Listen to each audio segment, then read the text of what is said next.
This is the Happy Families podcast. Thanks so much for joining us.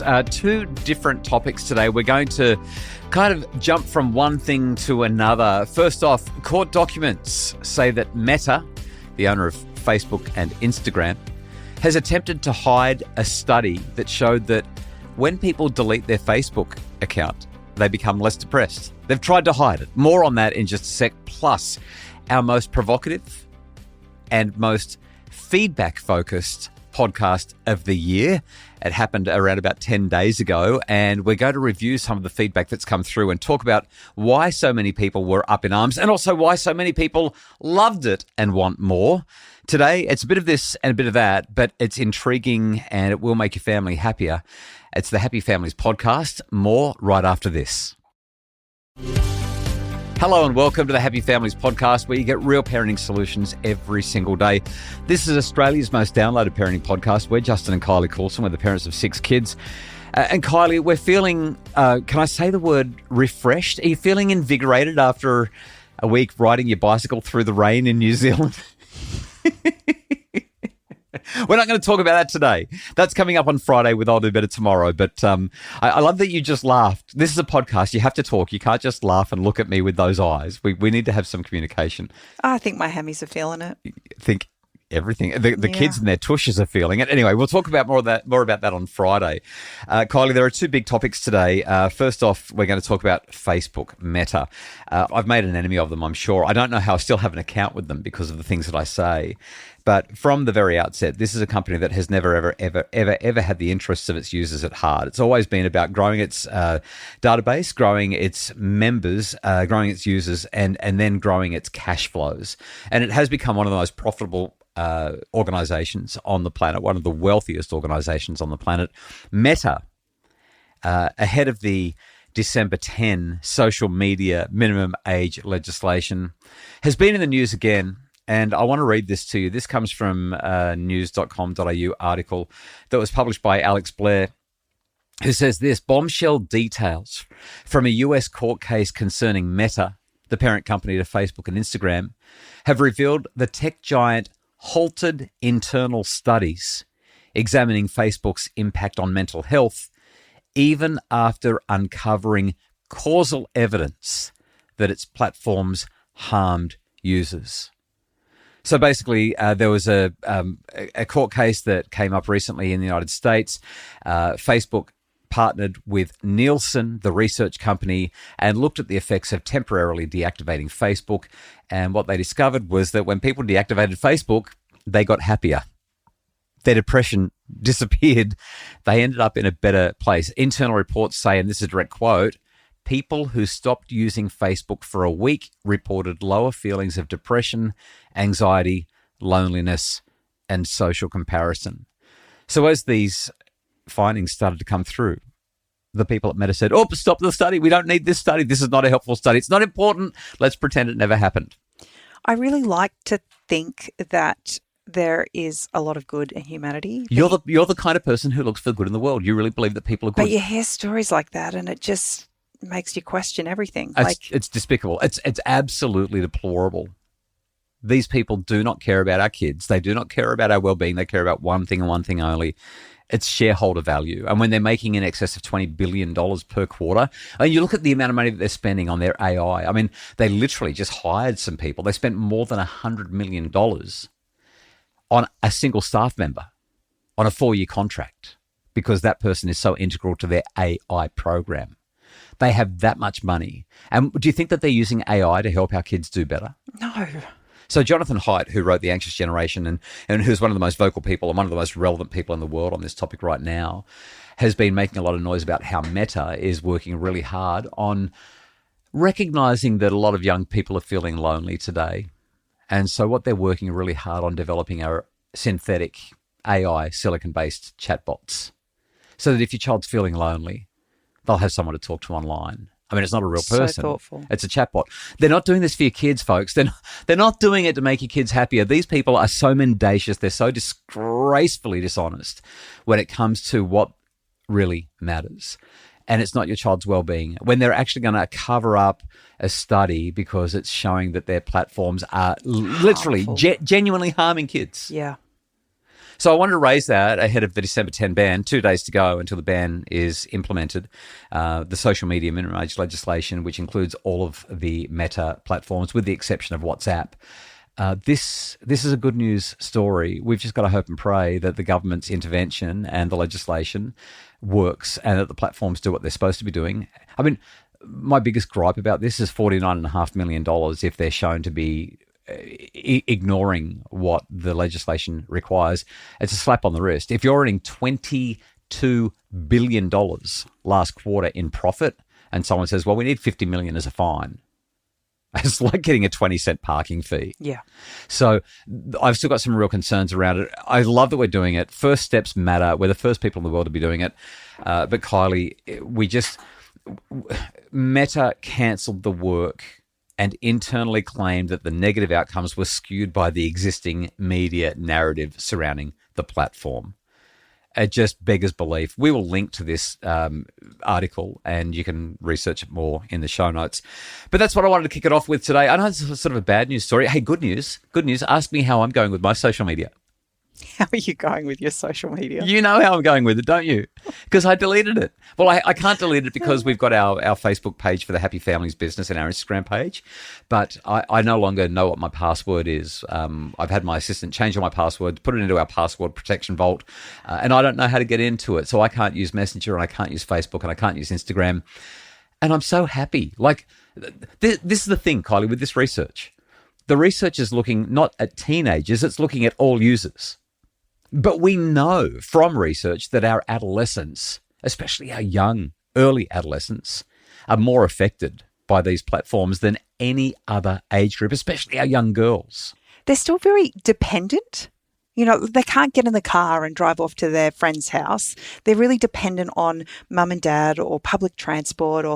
So the idea that social media fills a gap is real for them. Very as much. Opposed to an adult Yep. who says, let's go out for lunch, and you get in the car and you drive yourself there, or you get picked up or whatever. So I can see how just from that perspective, it impacts our kids so much more. But we've got all the brain development, the social development, the emotional development. There are so many things going on internally. Yeah.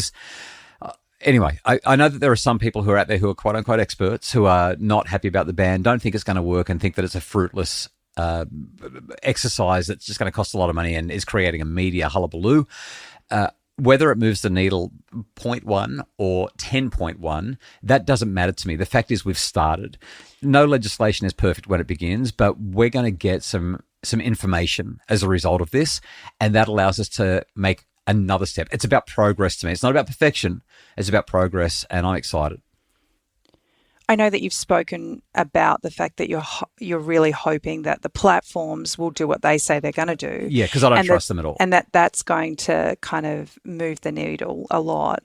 I actually think it starts so much more simpler. And I think it really comes down to individual families. Yeah. Like if we band together, like we build the village that our kids are in, right? We're the center of it. The thing is, though, parents aren't. I was just having a chat with Charlie Brown, the developer of the Gme phone, which is designed to keep kids away from stuff online that they're not supposed to be on. And we're agonising at the moment over whether or not we're going to hand over the most locked down phone ever in history to our about to be 12-year-old because she's really starting to develop socially and she wants to be on the phone to her friends and she's always taking your phone. I just won't allow her to have mine, but you're a big softie and you keep on giving her yours. And we're agonising over this. And he just said, I wish more parents spend as much time agonising over things as you guys are, because this is such a big deal.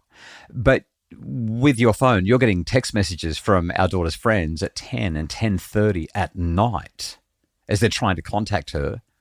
And you say in an ideal world, wouldn't it be great if parents did? But not enough parents do, whether it's texting at 10:30 or whether it's social media. So anyway, just wanted to share that study. This has gone on a lot longer than it was supposed to. This will turn into an entire podcast on its own. So after the break, the most feedback we've ever had on a podcast, we're going to share some of that and why it matters so much. Stay with us. That's next on the Happy Families podcast.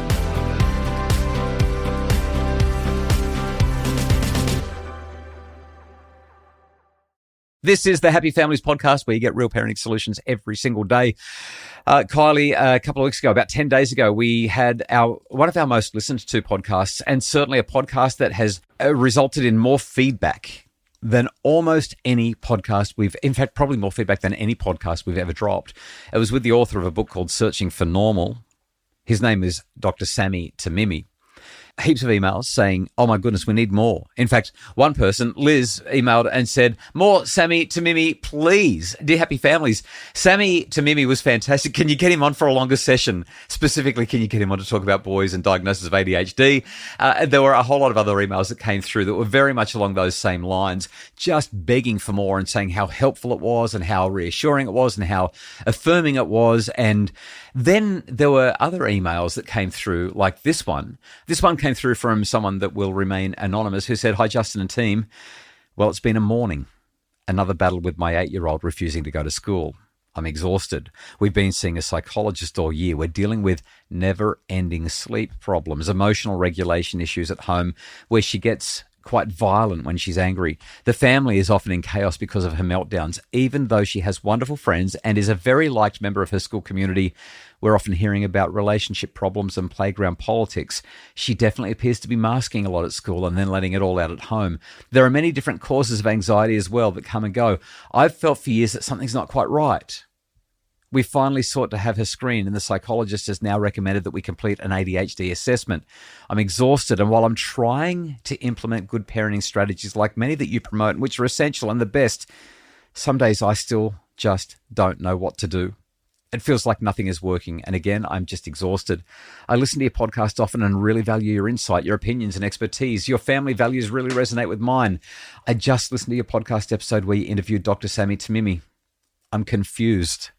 I feel grumpy and torn. You're right that his views are a tad provocative. I guess I just feel compelled to add to the conversation. I get what he's talking about. No doubt us humans always take things a bit too far, and we really shouldn't be trying to seek normal as it doesn't exist, I suppose. Labels can also be damaging when stigma is attached. However, with all the struggles we've been dealing with over the past few years, and when my child just doesn't seem to be thriving and seems to be deeply struggling, and my husband and I just don't know what to do anymore. Is a diagnosis of some kind of behaviour or disorder really that bad when it could provide meaning and understanding, when it could provide answers and streamline our support and strategies so that our child can learn to thrive and find their way even if it's different from the majority? And I just love that email so very much. You're looking at me with sad eyes. When we talked about this a few weeks ago on the podcast, I really kind of wanted to emphasize the importance of listening to ourselves and really kind of, I guess, trusting our gut. I know that when our youngest came along, it wasn't too far into her development that I started to recognize and notice that there was some very distinct differences to her and the way she interpreted interactions, information, the way she reacted to being with other people. And I'm not interested in a label, but I am ridiculously aware that I have to do things differently with her. I have to manage myself differently when I'm with her. I have to communicate differently with her. And that has been something that I want to use the word innate, but it's not so much innate. It was just a knowing that you have an experience with her, she blows up. It's like, I've treated all of my children like this. Why is it not working with this child? Why is she having such a big response? And so in that moment going, okay, I'm going to need to try something different. And I'm hearing her, she's exhausted. I've been there. I've lived that. And in some regards, I'm living that feeling of just emptiness because there is never enough of me to go around. But I really hope that as parents take in the information that's being given them, that they don't see it as the be-all of everything. It's the only answer for them to cope with the things that they're coping with. I want them to know that they can take from Sammy what feels right for them in the moment and continue along their journey of discovery of what's going to work for their family.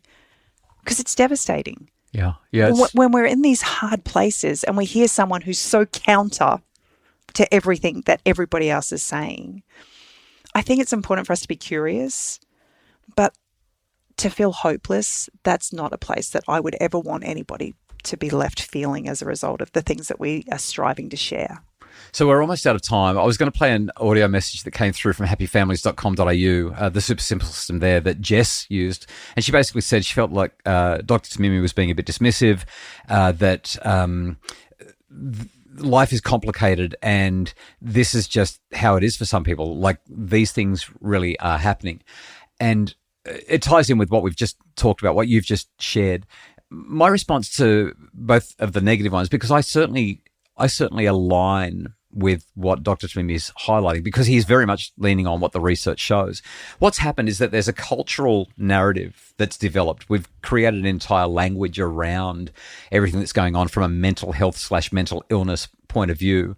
And as we've created that language and we've culturally moved in that direction, whether it's about trauma or neurodivergence, or whether it's about anxiety and depression or any of the other things that are so popular, because there's comfort, as we saw in that anonymous email, there's comfort in knowing, oh, hang on, there is a name for this and there is an explanation for it. That feels compassionate and it feels good. I'm certainly not going to be dismissive in the way that Jess was worried about in her voice note. But what I do want to emphasize very, very clearly is that when we change our language, we change our experience. And yes, some children develop differently. There's no doubt about it. Some adults have developed differently. We are all different. And he said that in his interview with me. We're all neurodiverse in a multiplicity of ways. But what we are doing now is we are in so many ways limiting and living into things that we don't need to. If you haven't listened to the podcast episode, it's worth going back and listening to it. In fact, even if you have, it's worth a second listen. I've listened to it a couple of times. He says some things that are really jarring. He also says some things that give you goosebumps because they're so brilliant. And I think ultimately what, as you said, Kylie, we're in charge of our families, we're in charge of our kids. But to the degree that we can help our children, if our children are struggling, I'm always going to say, let's talk about the environment first. Like the environments that we're putting our kids into, they're not normal, they're not natural, they're not what humans have been developed to be in. And I think that that's our biggest challenge. Screens, lack of sleep, diet, and the school environments, particularly, and the structured activities that our kids are experiencing, the lack of sociality, the lack of adult role models, all these things have such a huge impact on the way they develop. And yet we've got a couple of kids where we look at them, we're like, you're developing differently. And I've talked to parents every day who are going through that. So we really wanted to just sort of, there is no neat, tidy, we've wrapped this up in a package with a bow solution here, but we wanted to acknowledge the enormous amount of feedback. We wanted to talk specifically about those of you who have been quite eloquent in the way that you've responded. And we definitely want to flag this podcast episode. We're going to link to it in the show notes. If you haven't heard it, it's worth a listen. It's so important that we get our head around this stuff and understand what is going on from a mental health, mental illness perspective in our culture and community. All right, our time is up. We've talked way too long. Kylie, this was going to be a really quick one. Didn't end up that way, but I think it was an important conversation, both about what social media does to our kids and about what normality is. And I'm glad we got to do this. Tomorrow, we're back with a discussion about the psychology of Christmas magic. I'm very excited about that one. And a whole lot more about Christmas as we inch closer to the big day. The Happy Families podcast is produced by Justin Roland from Bridge Media. Mim Hammonds provides research, admin, and other support. And for more information about making your family happier, you will find it at happyfamilies.com.au.